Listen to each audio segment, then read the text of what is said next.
This is the second in a series of talks about the Sociology of Philosophies by Randall Collins.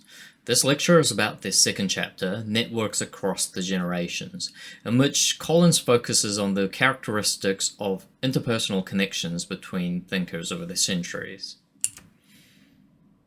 So, in this quote, Collins is operationalizing his concept of eminence. That is to say, he's turning the abstract concept of eminence into something measurable. I'll read out the quote. My sociological criterion for creativity is the distance across generations that ideas are transmitted. I have ranked philosophers according to how many pages of discussion they receive in various histories of philosophy. At a glance, this is a very peculiar, almost too ordinary and mundane way to talk about something that seems so out of reach and complex as eminence or creativity. But operationalization is the act of making a concept more measurable by moving it from more abstract to more concrete. And as you can imagine, we would only want to do this to complex, difficult to directly measure concepts like eminence, as Collins is doing here. And a good example is how sports performance is measured in contemporary sports. In baseball, there's the concept of hits per run, in which the lower the hits per run ratio, the better the performance, or the expected performance, as in the chances of a team winning is.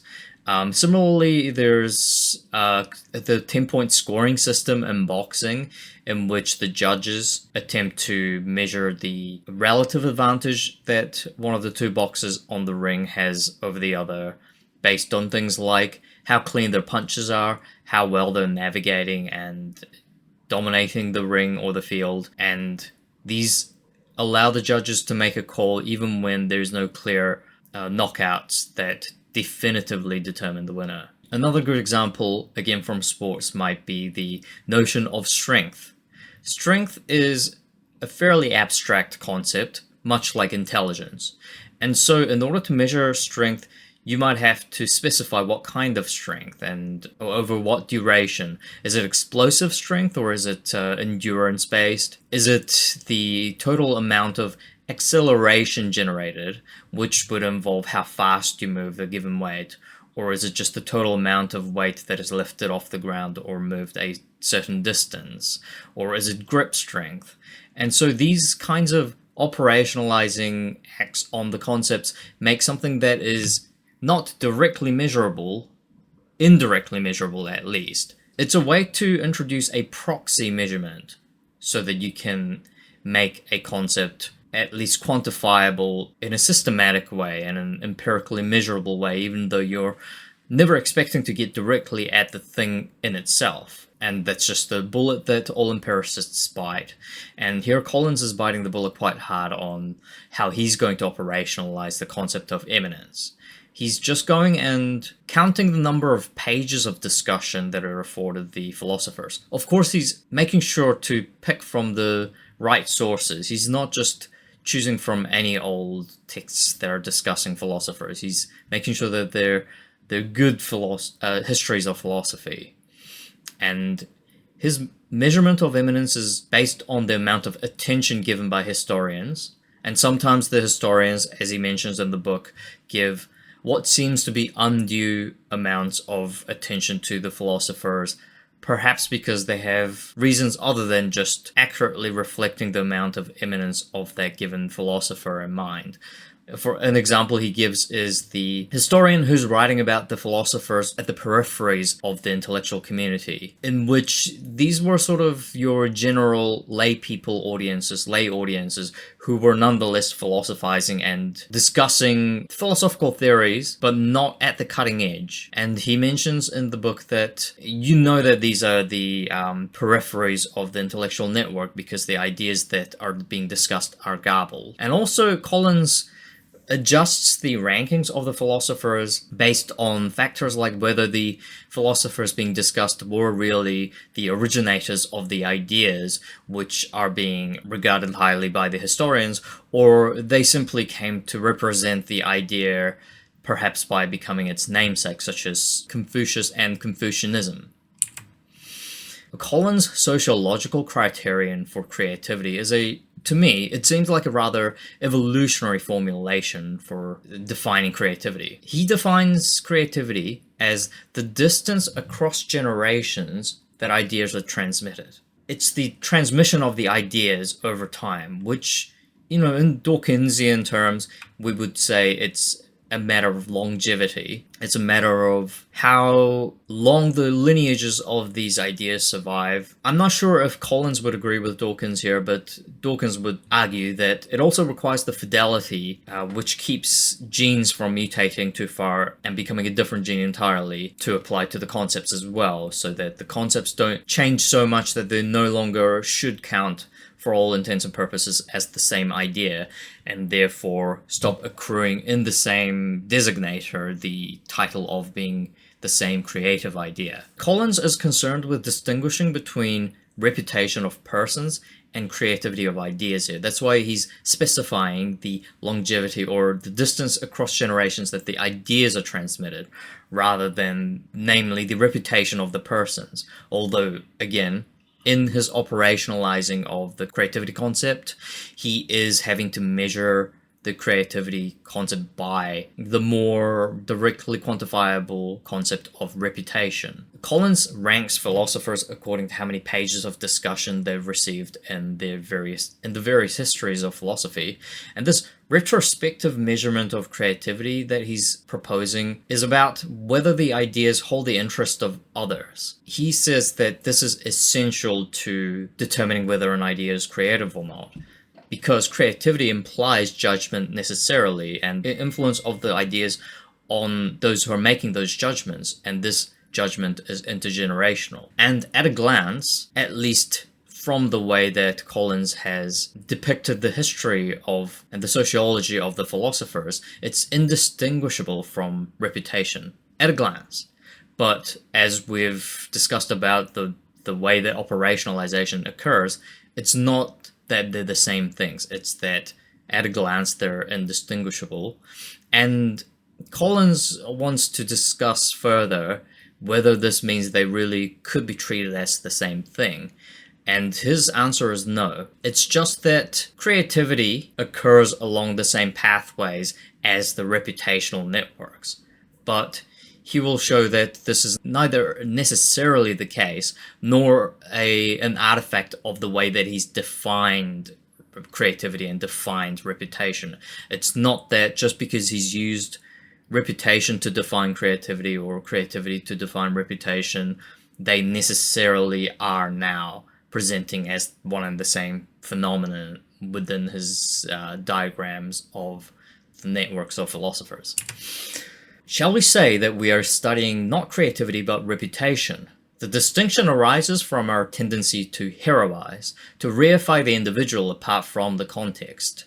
Although it seems to violate our sense that causes ought to be antecedent to what we are explaining, the creativity of a particular philosopher is not established until several generations have passed, because it literally is a matter of how sharp a focus that individual's ideas become in the long-term structure of the networks which transmit ideas. And so he's pointing out that there's a potential problem with his definition of creativity, eminence, and perhaps even reputation, at least as Collins specifies and defines these concepts. Creativity, as conventionally understood, of course, is a personal, psychological, even private phenomenon. Creativity is understood colloquially as something that you're expressing from inside of yourself because you have creativity as a person. You have creative impulses, judgments, drives. You have creative abilities. And so Collins is again and again going to argue against this notion of creativity as an individual trait and a private trait and what he calls an expression of a heroic conception of the individual. He thinks that individuals, as we perceive them, aren't actually real. They don't exist. There's no such thing to Collins as a non-sociological, non-networked individual. And as a corollary, there's no such thing as an individualized creativity. All creativity is necessarily a product of and a component of the networks within which they are embedded. So, Collins' definition of creativity is about the effect of the thinker on the network as part of that network, and the individuals themselves are reflections of those networks and never independent of that network, and therefore, to Collins, it makes no sense to think about creativity in the colloquial, ordinary sense. So, creativity is commonly taken to be a trait of individual thinkers, and so what? Well, he's trying to explain that this way of thinking about creativity is in direct contradiction with what seems to happen again and again in the history of philosophy and the history of these networks of philosophers. He does admit that it's a strange inversion, apparently, of causality, but it's not so much of causality as it is of evidence and conclusion. Now, I think this is very interesting to think about in juxtaposition with other thinkers who also do this kind of strange inversion, what I call strange inversion of thinking. Compare Collins' idea of creativity with William James's definition of meaning, to which he's applying a strange inversion also. James defines meaning in terms of the expected practical or behavioral consequences of holding to that particular meaning, or holding to a belief about a particular concept or a word. And these two are also closely aligned for James. Meaning and belief aren't the same thing for him, but the fact that if you believe a word to have a certain consequence in its usage, then you're going to impose that particular meaning onto the particular word. As Collins inverts the definition of creativity and makes it a function of historical influence, so too James inverts his definition of meaning to be a matter of practical and behavioral consequences in the world. Now, why is this a strange inversion in the case of James? Well, it's because traditionally in Western philosophy, meaning derives from the past experiences, past associations between the word and the objects to which that word is attached, whereas for James, it's future-oriented. The usage of a word is a sort of a predictive or a behavior determining, a guiding sort of activity. It serves a future-oriented function, and it's about actions that have not yet been taken, and it's about experiences that have not yet been experienced. Now, again, consider Collins' own definition of sense and meaning from the previous chapter. Unlike the Fregean orthodox definitions of sense and meaning, meaning is not a characteristic of words for Collins. It's a characteristic of the interaction in the context of prior interactions and imagined future interactions, and the broader circle of interactions like this particular one that is actually happening, within which the individual imagines it taking place. It's an expression of a broader, largely subconscious social motivation, insofar as the private experience of that individual regarding the meaning itself is concerned. The individual is imagining the meaning as a matter of its social implications, and the meaning itself is constructed as a result of the social motivations, which again, for Collins, is the total sum of actual and hypothetical social interactions that this individual has or might potentially experience. The function of the conversations placed between past and future conversations, that's where the meaning lives. That's where meaning lives for Collins. And you can see that these three strange inversions share a certain affinity. Unlike the Fregean orthodox definition of sense as a feature of words, for Collins it's a feature of the social dynamics. When people talk, they're conscious mainly of what they are talking about, i.e. its reference, and only subliminally of the social motivations that determine what they say, i.e. its sense. For Collins, sense and reference are divided into the immediate, literal, actual interchange of information that the participants of a interaction ritual are largely aware of, and the largely subconscious implications of that social or interaction ritual. This is very interesting because I think that Collins' definition of creativity is homologous with James's definition of meaning. And James's definition of meaning is in turn homologous with Collins' definition of meaning. And finally, Collins' definition of meaning is homologous with his definition of creativity. By homology, I mean that these theories share the same argumentative structure whilst serving different functions. Same structure, different functions. Homology. It's just the way that I use the term, so take it with a grain of salt. And the reason that Collins is kind of tying these two strange inversions of the meaning of meaning and the meaning of creativity together is that he's attempting to bridge the gap between the microsociological, as in the world of everyday ordinary interactions, face-to-face interactions, and the macrosociological, the broader, grander structures of society.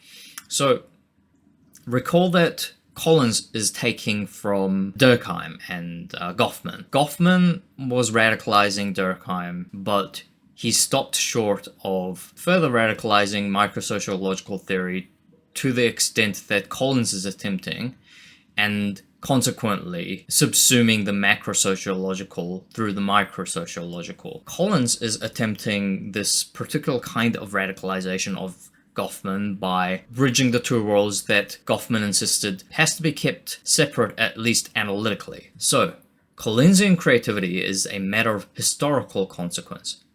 Jamesian meaning is a matter of practical consequence, and Collinsian meaning is a matter of sociological consequence. And so you can see how these strange inversions allow Collins a way to reconcile the microsociological world with the macrosociological world, especially given that he is reductionistic about the macrosociological in the direction of the microsociological.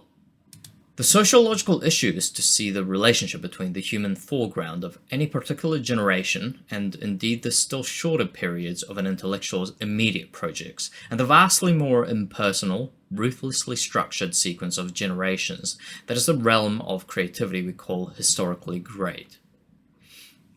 So, Collins is explaining here quite clearly that the way to get at the meaning of the grand histories is always through the personal, everyday, ordinary interactions of those intellectuals that make up those networks. But we have to also take into account the fact that it's the networks that are the correct unit of analysis for Collins, not the individual, nor society in and of itself. So, sociological meaning for Collins is made very clear from the fact that he considers language as a product of ritual. This is something that he takes from Durkheim. Words and sentences are sacred objects within a ritual, which is regarded with special kind of reverence, effervescence, which Collins points out triggers certain feelings in us if we are serious participants of that linguistic ritual. For example, if someone misuses a word or a turn of phrase, it offends us as serious users of that particular language, as serious participants of that lingua culture. And this, to Collins, is proof that language is a kind of ritual involving words and sentences as its sacred objects. Again, recall the Collinsian sense-reference distinction, wherein reference is what the words point at beyond the given segment of the conversation, but sense is the social implications, the symbolic connection of the words and sentences, and talk in general to the broader social solidarity of the network within which the individual participant of the conversation believes themselves to be embedded within, based on past histories and present usage of those words in interaction ritual chains, either real or imagined. Shared focus on those words as the sacred objects of the linguistic rituals produces the meaning for those words, and it constitutes rituals which keeps those words alive as sacred objects.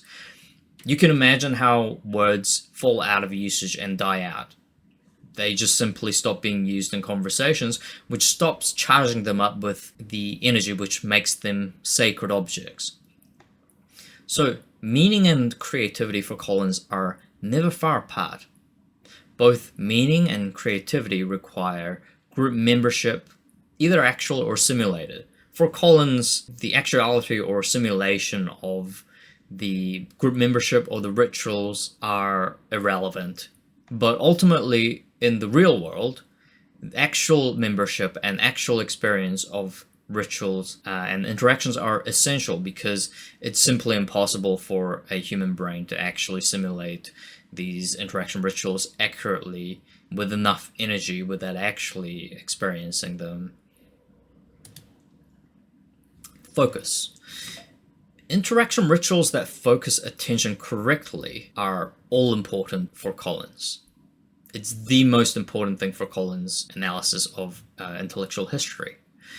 Shared focus on some powerful teacher, on an argument that you've had with a rival, or in an engaging discussion with your allies are energizing, and it generates emotional energy, which is the motive force behind the application of cultural capital, which are also obtained along the same channels, into projects that will gain you more eminence and more attention within the limited attention spaces. So structures of focus and excitement are the same across cultures and historical periods, because, according to Collins, they ultimately operate along the same few parameters, most important of which is the law of small numbers, which caps the total number of major focal points of attention within the limited attention space to 3 or 6 knots of argument. Focused attention is essential for doing great work within philosophy. And it's not just any focused attention. It has to be focused attention on the cutting edge, what is the most relevant thing to focus on within the limited attention space. New generations of creative intellectuals, and again, recall that creativity is a matter of future influence on subsequent generations of thinkers. So intellectuals who might eventually become creative in retrospect take off from this correct point of focused attention on the cutting edge into new different directions, because it's not enough to accurately regurgitate the previous generation's ideas. It has to be new. General exposure to the ideas of the time is also not enough. It means that just solitary reading of books, being an autodidact, detached from other networks is not enough. You have to be plugged into the core networks.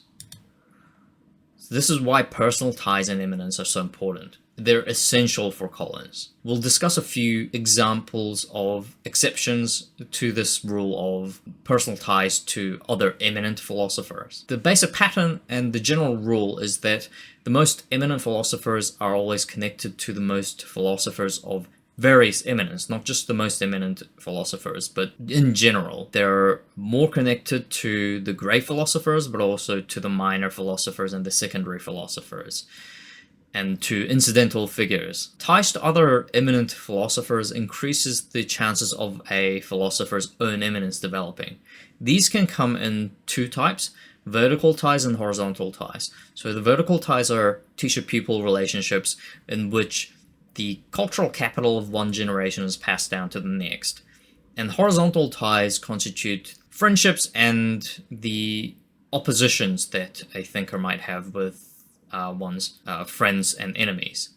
And Collins points out that the horizontal ties with the thinker's enemies might actually be much more important to the thinker than the horizontal ties with their friends, because reaction to important arguments pushes for the different positions that are possible within the particular context of a knot of argument further along than would happen otherwise. In fact, if there are no rivalries in this form, it's all too easy for a philosophical movement to fall into a form of conservative era, in which the thinkers turn inwards and focus on refining their existing knowledge of their precursors. Personal, focused connections will, according to Collins, just not decline in importance no matter what new, defocused communications technology is invented in the future. He's banking very hard on this. As far as the emotional energy component of the intellectual networks are concerned, I think he's quite accurate, but in a recent interview conducted in 2024, he's discussing the technologies that are available now through internet communications, and he considers the potential that Although technologically mediated communication is far less effective in generating emotional energy, the sheer quantity of the communication and the sheer ease and speed with which these communication interaction ritual events occur might make up for it, just in terms of sheer quantity. Again, here's Randall Collins. More serious is the possibility that what we consider to be the creative eminence of philosophers is merely the result of their having had a great many personal followers. The followers retrospectively create the eminence. Isn't it tautological to define persons as eminent when they are well connected in their intellectual communities, then argue that the cause of their eminence is this connection? So he's worried that it's his definition of creativity and eminence that necessarily leads to the conclusion that all eminent philosophers have lots of followers, and eminence is a matter of having lots of followers, therefore having lots of followers leads to eminence. It's circular, it's tautological. A leads to B, B leads to A is defined in terms of B, B is defined in terms of A. He certainly does not want his definition to be tautological.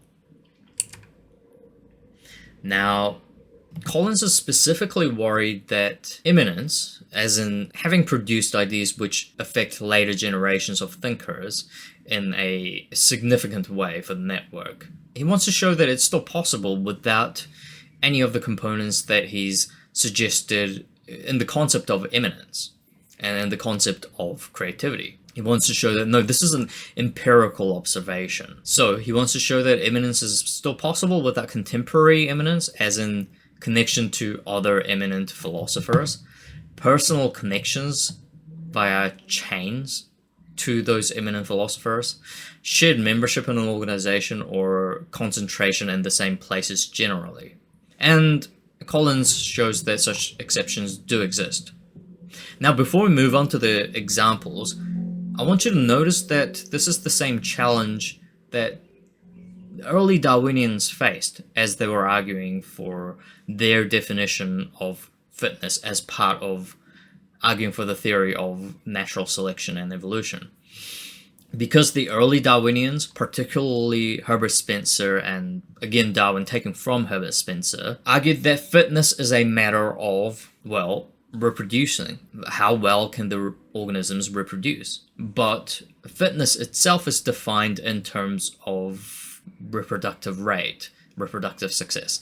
And so you can see that the definition given by the classical Darwinians is tautological. It very much exposes them to the criticism of tautology, because they're defining fitness as how well the organisms survive and reproduce, but then they're giving that very fitness, which is defined in terms of reproduction, as the explanation for why they're fit, by which they mean why they reproduced at a higher rate. So what that means, if you're interpreting it as a tautology, essentially means that they're saying these organisms reproduce at a higher rate because they are organisms that reproduce at a higher rate. Now, reproduction rate here doesn't just mean how many offsprings on average does a given organism tend to have. It means specifically how well they survive to the point of reproduction and then being able to survive into the next generation. So, in the same way, intellectuals who are eminent have more followers. And we know that intellectuals are eminent because they have more followers. And so, again, if we're interpreting Collins' definition of eminence as tautological, what this amounts to is a claim that intellectuals have more followers because they're intellectuals that have more followers.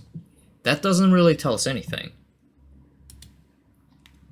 Here are some exceptions to the rule that might be implied by the tautological definition of eminence. Heraclitus, who argued that everything is in flux. He shunned people, and he nonetheless wrote and did philosophy, and what he did was he deposited his books at his local temple of Artemis, and someone else, I assume, picked them up and then perhaps delivered them to the market, something like that.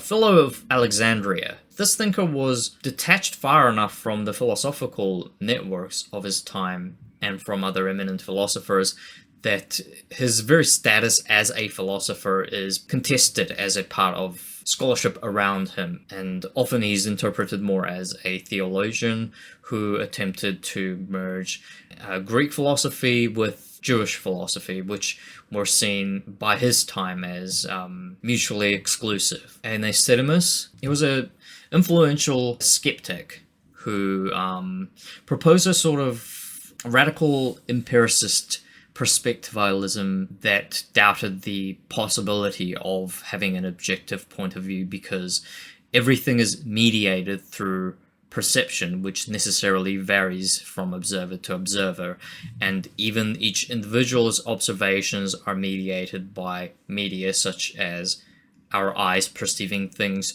through the air that fills the gap between us, our eyes, and the object in front of us, and so on. And so all three of these philosophers were eminent and they were influential, but they were not connected to any followers in particular that might have retroactively made them into eminent figures. And here's some more examples from China of the same type of exceptions. Tong Chongshu, he was detached from the philosophical network of his time, but nonetheless he was quite influential. Lao Tzu, the mythical author of the Tao Te Ching, he was also detached from the philosophical network of his time. So much so that he is a mythical figure, and it's not even clear whether he was a real person.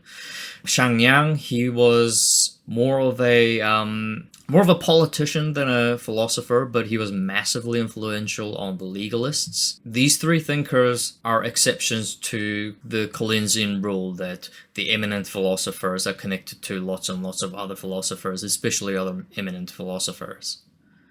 And then there's the case of St. Augustine, a great example of what Collins calls the twilight creativity, as in they have been part of a chain that leads down from earlier phases of that lineage down to the more recent generation, but they're at the end of their particular lineage, and it's not continued on by another eminent philosopher. Ibn Sina is another example. He was massively influential both in Islamic philosophy as well as in Neo-Aristotelian philosophy, thanks to his many commentaries on Aristotle.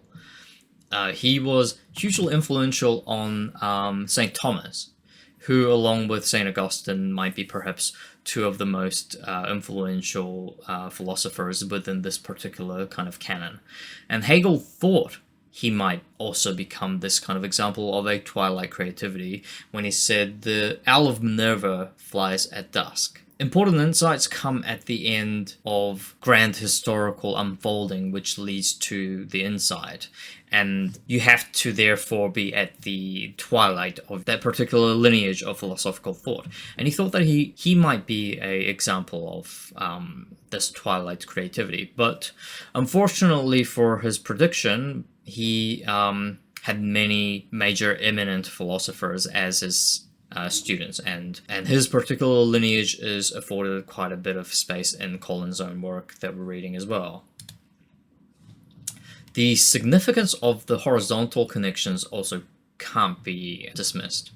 The vertical connections are, of course, very important, particularly in that it molds the thinkers from the early stages of their career in a way that affects them for the rest of their lives, and also passes on the ingredients with which the new generation of thinking can emerge. The significance of horizontal connections, I think, can be best illustrated when we're looking at what looks like coincidences of celebrity, as Collins kind of presents it. So he's asking, yes, the horizontal connections are supposed to be important, but what if the horizontal connections that we're observing of the eminent philosophers having lots of other eminent philosopher friends is just an effect of them being well-known, and well-known people intermingle with other well-known people? Here's an example that I like. Schopenhauer was friends with lots of composers. Well, I'm not sure if friend is perhaps the right term. He was influential and popular with them. His theory of the world as the will to survive, and this sort of bleak, tragic view of the entire metaphysics that underpin the world as a struggle for survival between different fragments of what constitutes the sort of primordial matter that makes up the world, that is fragmented into independent existence through perceptions of the people observing it, was very appealing to the artists, because he said that the artists, especially the musicians, will basically save the world from this metaphysical self-warfare, and the artists found it very flattering and they were very inspired by it. These two figures shown here are Wagner in the middle and Goethe on the right, and they were both very influential, very eminent in their time. And so here's another example.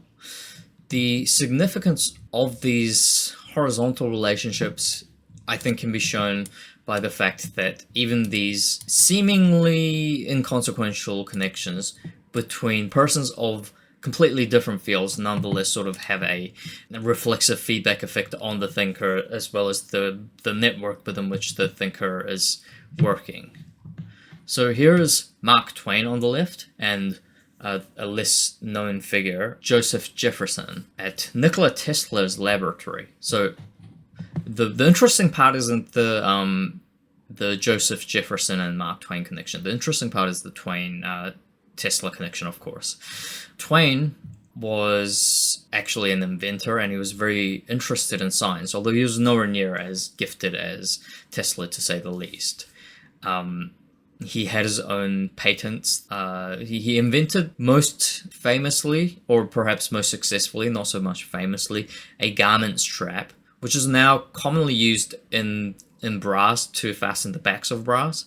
He also invented a self-pasting scrapbook, which was kind of a glue-coated paper bound together, where you could just moisten the page and then attach bits of paper to it, and a history trivia game. So Tesla was a big fan of Mark Twain. He frequently suffered from illness, and he, on one occasion as a child, suffered from a horrible illness, and he read through a bunch of Mark Twain's works.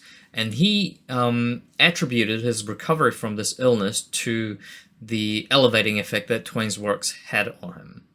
And some 25 years later, he got to actually meet with Mark Twain and relayed his experience as a child of reading his works and miraculously recovering from the illness, upon which Twain burst into tears, and they became friends for the rest of their lives after, and of the 30 or so years of friendship. So I think that even the exceptions prove the rule here. This isn't really Collins' point that he's making. He's sort of, in his point that he was making was that there are exceptions where an eminent philosopher is kind of a loner, doesn't have too many horizontal connections nor vertical connections. Although, of course, if they're completely detached from the network, there's no chance of their work ever being even discovered or having an impact. So they necessarily have to be connected to the center of intellectual activity in some way in order to have any influence at all. There are cases of philosophers who end up eminent without having too many of these connections.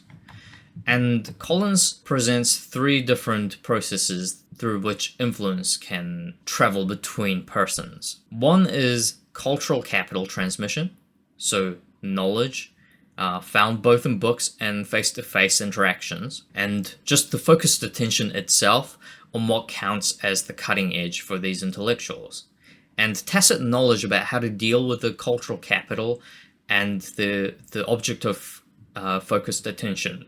Second is emotional energy transfer. That's another way that intellectuals influence other intellectuals, just by energizing them, just by making them more engaged with their own work. Not even any kind of cultural capital. No new information has to be provided.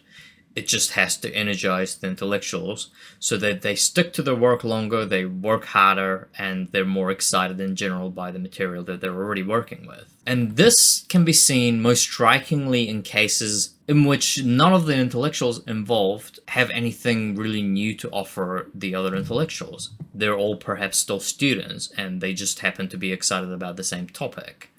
And then later on, it leads to some interesting, fascinating, great creative work being done by one of the group of friends that have been energizing each other all along. And contemporary examples of other philosophers succeeding is also energizing and inspiring. They're exemplars to emulate or to compete against. Previous exemplars of success can be very effective at emotionally energizing the philosophers as a sort of hero to emulate or to overcome. Direct connections are especially effective at transferring emotional energy, both horizontal and vertical, but also indirect connections can transfer emotional energy across a broader generalized network.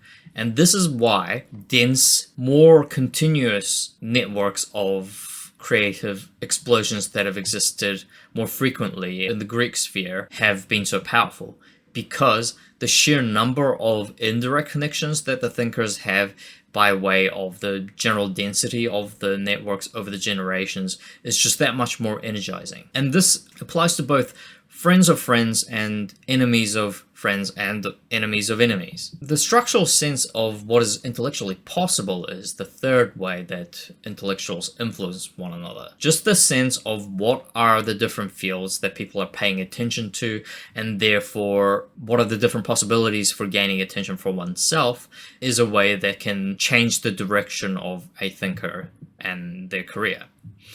And it has to do with the complex of issues, such as what are the potential and actual rivalries, what are the different alliances that one has to keep in mind, and what potential positions within existing arguments are plausible to engage with. And also just what is actually exciting for other thinkers as well as oneself. Where are the ideas flowing? What are the prospects for the development of existing ideas?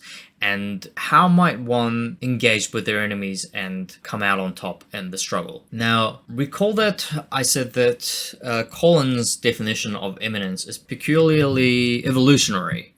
And consider that the different processes by which intellectuals influence one another is presented by Collins in terms of different resources that are used for competing over limited attention. That's also a kind of selectionistic representation of the intellectual field. Something of a selection mechanism, a sorting mechanism. It's a field that necessarily is going to select for the more fit, so to speak, ideas over the generations. This evolutionary comparison here is entirely my own, and I'm not really sure whether Collins is going to agree with any of it, but I find this so apt and so effective for understanding Collins' own theory that I think it'll be very useful for us to go over it.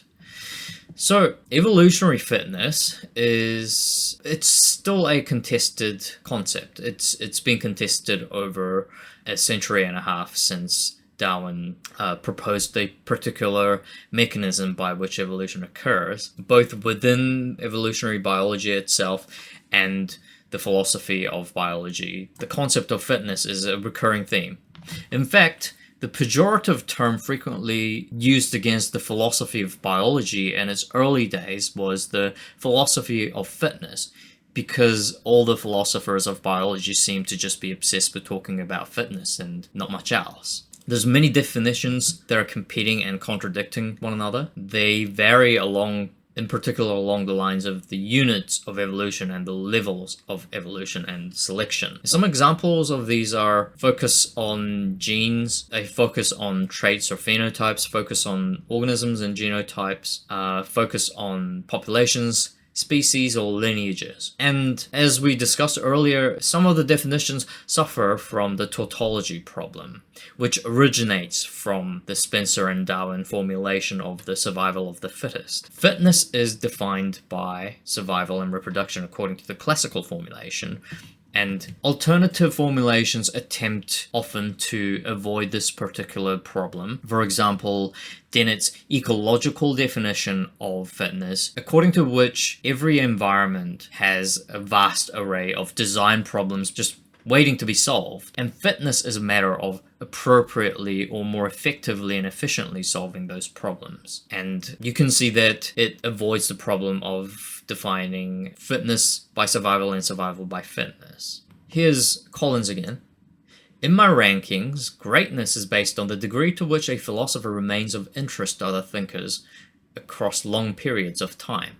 Canons do change, but only among those figures who have entered into the long-term chain of reputation in the first place. The most important part of this quote is long periods of time. That's another component of eminence that Collins has only thus far sort of hinted at in terms of just how long he means and just how important it is. He at least does clarify again and again that it's a matter of multiple generations at minimum and never a matter of the specific singular thinker and their immediate present success, because lots of philosophers are massively successful and acclaimed in their own time, but turn out in the later histories to have really been not influential and therefore not creative at all. One example of a definition of fitness that evades the tautology problem is John Thoreau's definition, which he gives in his 1953 paper, according to which fitness is a long-term survivability of the species. See the relevance here. He's also attempting to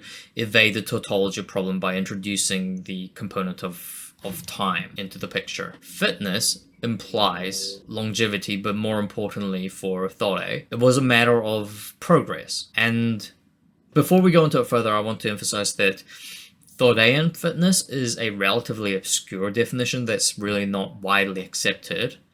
Not necessarily because people think there's a philosophical or conceptual problem with it, but because, especially according to the criticisms of more eminent evolutionary biologists such as Dobzhansky of the fruit fly methodology fame, it's just not operationalizable. Thoreau wants to talk about evolution over the course of millions of years. He wants to define retrospectively the fitness of the existing organisms from the vantage point of a very, very, very distant future. The reason that progress matters for Thoreau is that in the short term, fitness to the current environment is all that really counts in terms of the survival for an organism and the species. But the environment itself might change in the long term.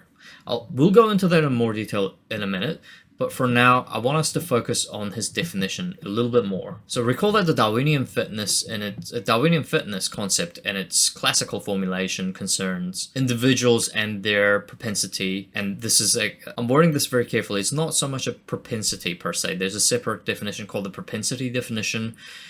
It's a matter of whether the organism did reproduce and how well it did, and whether the population of the organisms reproduced well across from one generation to the next. So the focus is on single generations of individual organisms. Thoreauan fitness concerns fitness over extremely long periods of time of many, many generations.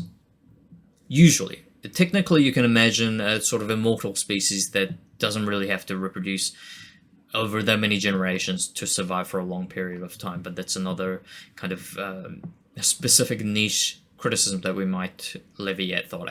So fitness, according to Thoreau, is a matter of groups. Again, there's the Collinsian connection here. Fitness, as with eminence, is a matter of groups, not individuals. It includes a group's capacity for future survival in future environments. It's defined with reference not to the organisms as they exist now, but to their shared descendants, common descendants, because groups themselves are defined by their expected future common descendants. The reason that you would group together certain organisms is because you expect them to have a common lineage of descendants into the future. Fitness concerns, therefore, not individuals, but this evolutionarily bounded groups, which are defined according to the expected common descendants, and these Thoreau calls units of evolutionary continuity, or units of evolution for short. And so he defines units of evolution as a contemporaneous group of individuals which will sometime in the future have common descendants. Remember the four opposing views that Collins presents in order to contrast with his interaction ritual chain theory. First, it's the idea that ideas beget ideas, according to which the unit of analysis is the idea, and the individuals beget ideas, according to which the unit is the person, or culture begets itself. And the unit here is culture, of course. And so, you can see now that the difference of the units of analysis might have similar major implications for Collins in terms of his analysis of how culture evolves. He doesn't necessarily subscribe to any of the cultural evolutionist framings that I'm sort of putting in his mouth here, but it's a very effective way for us to understand the picture here. According to Collins, the minimal unit of intellectual change in philosophical premises is a generation, approximately 33 years. And he thinks that it takes another generation or two to at least confirm that the change was even impactful, and longer for us to see whether intellectual and their ideas really were creative and influential. Here's John Thode. The probability that such a unit of evolution will survive for a given long period of time, such as 10 to the power of 80 years, that is to say, will leave descendants after the lapse of that time, is the fitness of the unit. It depends upon a number of components that may be called adaptation, stability, variability, and the rate of environmental change. So, short-term survival is one thing for Thode, and of course it matters greatly, because if you don't survive a single generation, you will not survive 10 to the power of 8 years worth of generations. But short-term survival is very different from long-term survival for Thode, because according to Thode's premises here, the environment is changing very gradually. And in the short term, it can be assumed that the environment remains stable. And a stable environment implies a consistent optimal strategy at which the species can aim towards and eventually reach, and it'll be in the interest of the species to remain there. Once you've reached the optimum, it makes no sense for the species to move away from the optimum, because by definition, the moving away from the optimum is a regression. So, optimum adaptation favors genetic stability. Deviation from the optimum is by definition suboptimal, and so at least once you've reached the optimum, you would then want to remain very stable in terms of your strategy. In other words, in the short term, there's selection against variability, which will increase the chances of a species moving away from the optimum once it reaches that optimum. Again, in Dawkinsian terms, this is fidelity. But in the long term, things change a lot, because on a long enough timeline, all environments are unstable, and unstable environments demand variability and flexibility, because unstable environment is sort of the equivalent of many different stable environments happening in shorter succession, which I'm not sure if that kind of violates the meaning of stable, but the point is that the selection pressures are changing such that it moves the optimum around. So what was optimum for a previous environment may not be optimum for new environments that come in the future, and the capacity to produce different new candidates that might fit the new requirements of the new environments increases the chances of survivability for the species in the long run. And Dawkinsian longevity is just the product of fitness in the long term, according to the Thodean definition. Of course, it predates Dawkins, so he's not talking about Dawkins, but according to Thode's picture, that would make sense. Now, Dawkinsian fecundity is not explicitly a component of Thodean fitness, because just one surviving member of a species at the end of 10 to the power of 8 years will count for just as much as were that individual a product of many, many different generations of reproduction, or a member of a booming population. So you can see that there are some oddities to his definition, but the general picture is that fitness for Thore depends both on the short-term survivability and the long-term variability of the species. Now, what I call sociological fitness, my characterization of Collins' picture of intellectual eminence, I think it becomes quite clear when we consider that Collins' definition of creativity is isomorphic with Thorean fitness. By isomorphic here, I mean that the theories are they share both the same structure and the function, both according to Collins and Thore. Things that are fit survive over the long run, whether they're species or ideas. But Collins has to contend with the same exact issues as Thore because their arguments are isomorphic, and therefore they're susceptible to the same criticisms that aim at the same structural weaknesses of their arguments. Namely, it's the buried treasure problem, as Collins describes. If longevity of an idea is the paramount criterion by which eminence must be measured, then what about posthumous discovery into the far distant future, wherein a thinker hitherto unrecognized is rediscovered and the lineage is sort of extended across a very long distance of time without following Collins' rules of having to be part of a robust eminence upon eminence kind of network across the generations? Well, Collins attempts to resolve this problem by claiming that true isolated creativity simply doesn't exist. Creativity always occurs in schools of philosophers for Collins. And I wonder whether Thore could apply the same kind of escape from the buried treasure problem here, but it would come down to empirical evidence for Thore, I would think. Although I think on the time frame of 10 to the power of 8 years, it's sort of in the territory of thought experiments and science fiction. So Collins gives 4 possible definitions of school that we might be interested in using in order to suggest the definitions that he wants to use. First, it's just individuals with similar modes of thought. Intellectuals can often get grouped together based on their resemblance by the historians. This is not analytically important for Collins unless they're also based on tangible material structures in the networks.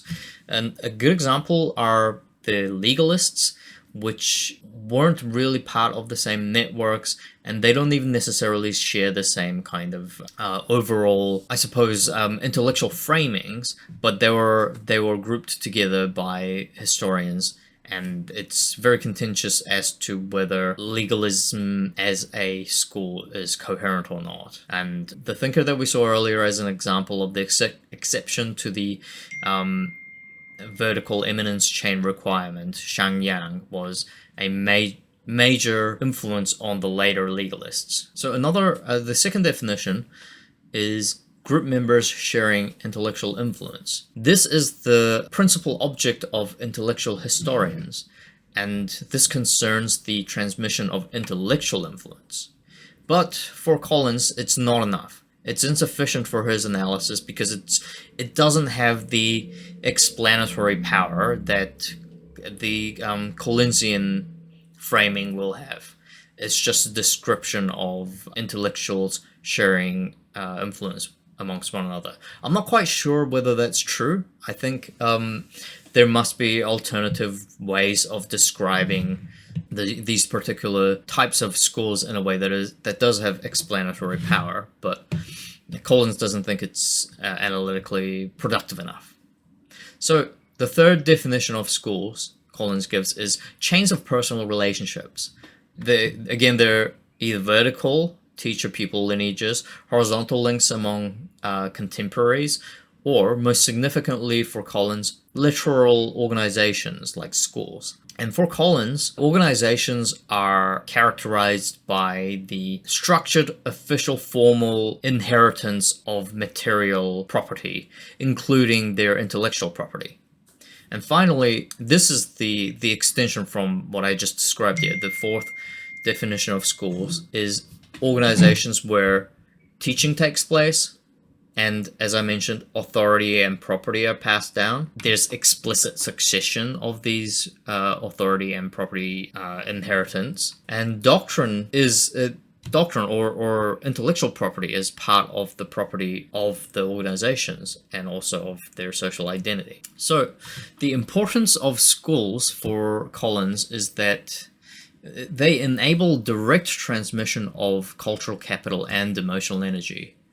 And intellectuals, both directly and indirectly, inherit cultural capital and emotional energy from the broader community. Some great examples here from Greece are Plato, who was also connected to other major or minor philosophers, such as Gorgias, just 2 steps away, Protagoras, Empedocles, Parmenides, and Pythagoras, just 4 steps away from Plato. Epicurus was, again, just 2 steps away from Aristotle and Zeno the Stoic, and just 4 steps away from Democritus, Socrates, and Arcesilaus. And so, both the quantity and the density of these connections matter.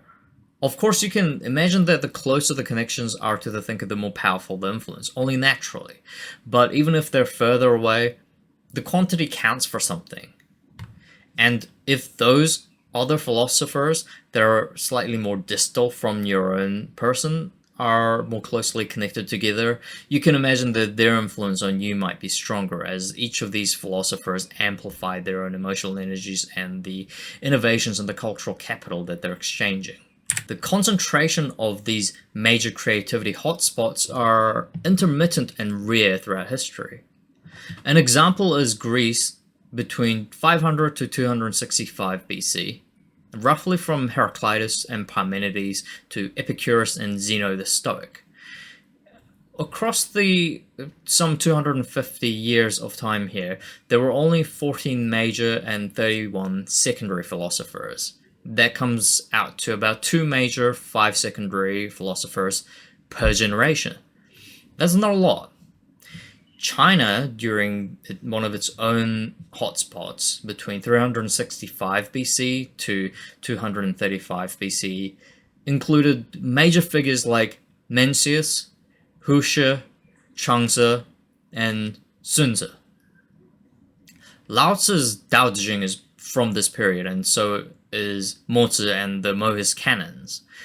And this period has, similar to the Greek case, about 2.33 major and 2.67 secondary philosophers per generation. And it's striking just how few of these major and secondary philosophers there are, even in the hotspots of history. At maximum, there are 15 to 20 of these significant, notable philosophers at a time. The core hotspots, the core community of each of these hotspots in any given period, even the modern period, Collins claims, are consistently small enough that they can assemble face to face as little groups that actually know each other. And also, it's striking that the hotspot periods are all similar in the total number of great thinkers. And Collins points out that Greece just had more than China, and the fact that there seems to have been more major thinkers from Greece is just due to this fact of there having been more of these hotspots. Here's Collins again. The ritual density of interactions among intellectuals drives up their energy, all the more so when famous names come together, rival sacred objects embodied in actual persons, bathing their audience in the clash of their auras. It's a very vivid description of how the exchange of cultural capital and emotional energy, and also the awareness of both what the field looks like, as well as whom the persons within which the field manifests itself through looks like. It's a wonderful description of how the field works and how the networks work. Now, consider this table showing the distribution of major or significant philosophers for all the networks across all of history that Collins has studied. As you can see, unfortunately, some major networks of major civilizations are missing, namely Africana philosophy. But if we imagine the same rough amount of densities and quantities of the significant philosophers, Still, the total number of significant philosophers across the history of all the civilizations would not come out to much more than 3,000 thinkers total. And this is across over 250 generations altogether. And according to Collins' count, there's only 136 major philosophers throughout all of history. Again, accounting for some of the civilizations that Collins has omitted, it would still only come out to, say, 150 or certainly less than 200 major thinkers. Again, Collins here. To speak of this as a little company of genius would be to misread the sociological point entirely. It is the networks which write the plot of this story, and the structure of the network competition of the attention space, which determines creativity, is focused so that the famous ideas become formulated through the mouths and pens of a few individuals. So he's really emphasizing the fact that it's the networks that are the main characters of intellectual history as he's presenting it. It's not the individuals. It's not the ideas per se. It's the networks and the dynamics of these networks and the interaction between these networks that passes on these creative ideas that are at the center and at the forefront of his analysis and his history. This is very interesting to me. I think this is perhaps the most interesting thing to note for us about his methodology and his analytic lens here. What the consequences, the full consequences of him designating the networks as the unit of analysis has on his epistemology of philosophical history per se. So I want us to consider this question. What are the epistemological consequences of accepting the primacy of networks in the history of philosophies? What are your thoughts? Let me know.